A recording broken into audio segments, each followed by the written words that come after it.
Hey, you sit down. You too, sit down. For those of you who don't know, there was a little scuffle between Mika and Jeffrey DeLuna during a recent 10-ball match. And it's all over the internet, so I'm not going to go through the entire video, and I'm not going to try and point fingers and say, this guy's wrong, this guy's right. We're going to look at the incident, but I think there's a more important lesson here.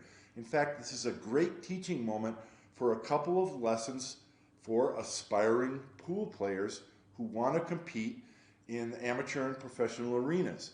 So let's go through the incident real quickly, and then we'll take a look at some similar incidents and trying to learn a couple of important lessons about playing great pool. So what happened? Well, Mika Immonen was ahead 7-6, and he's at the table shooting the 4-ball. He's going to go 3 rails to play position for the 5-9 combination. The cue ball lands about where he wanted, and this is when the announcer says 5-9. And so we can't hear what Mika says, but he should call the combination. Mika pockets the combination, he makes the 9-ball, and the referee calls a foul. You can see that Jeffrey DeLuna has already gotten out of his chair even before Mika reacts to the call of the foul. Mika appeals the decision, as is his right to do so, but DeLuna is already at the table and it looks like he's ready to shoot. The referee instructed both players to sit down, which they did, but DeLuna engaged Mika in conversation, to which Mika responded. Both players remained quiet in their seat for the 2 minutes and 15 seconds that it took the referee to review the video. Finally, the referee concluded that Mika did mouth the word 9-ball. In other words, he did call the 9-ball before shooting. At which point Mika got out of his chair to shoot, but as he was walking past DeLuna, he yelled, "Yeah, yeah!" So before Mika could come around to shoot the 5-ball, DeLuna got up out of his chair again to appeal the referee's decision. After Jeffrey was headed back to his chair, he engaged Mika with more words, and Mika responded, and the referee needed to come and separate them. Finally, Mika won the game and match and did not shake Jeffrey's hand. I will let others debate the right and wrong of each player's actions regarding the official rules of the game. Instead, I want to mention 3 aspects of sports competition that have more to do with etiquette and a proper competitive attitude. First is the field of play. Sports such as basketball and football have defined fields of play, as does pool. But pool is unique in that each competitor plays on the same field of play, but in alternating turns. Many players think of the pool table not as a field, but a box. The box encompasses the area above and immediately surrounding the pool table. Your physical game and your mental game takes place inside this box. A player who's performing very well is often said to have their head in the box. When you allow your focus to leave the field of play, your head has left the box.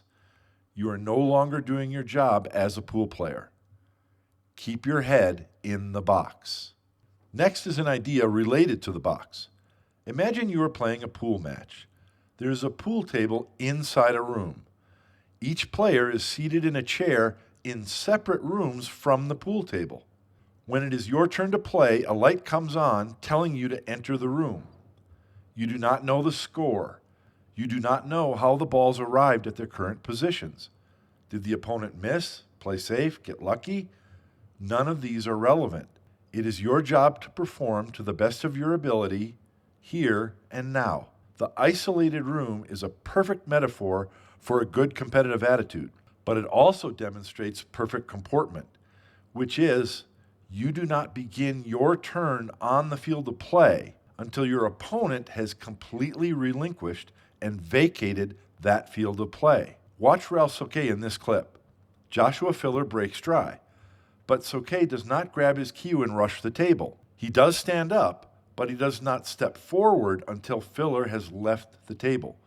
Watch any professional tournament and you will see even more disciplined examples than this, such as the time foul in the Jones-Alcady-Mosconi Cup match. After the foul is called, Jones objects to the referee, talks to his teammates, appeals to the scoring desk, and then returns to his chair. And only then does David Alcady begin to rise from his chair, demonstrating the comportment of a top professional. Wait your turn to enter the field of play.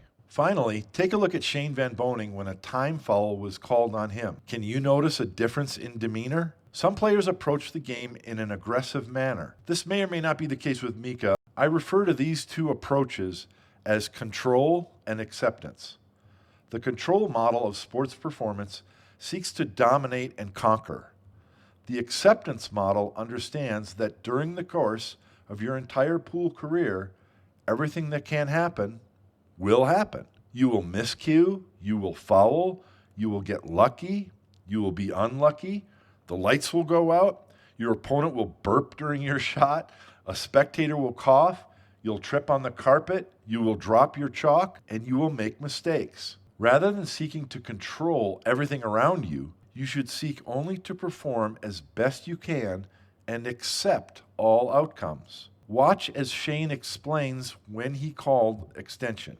You know who else would smile anytime something negative happened?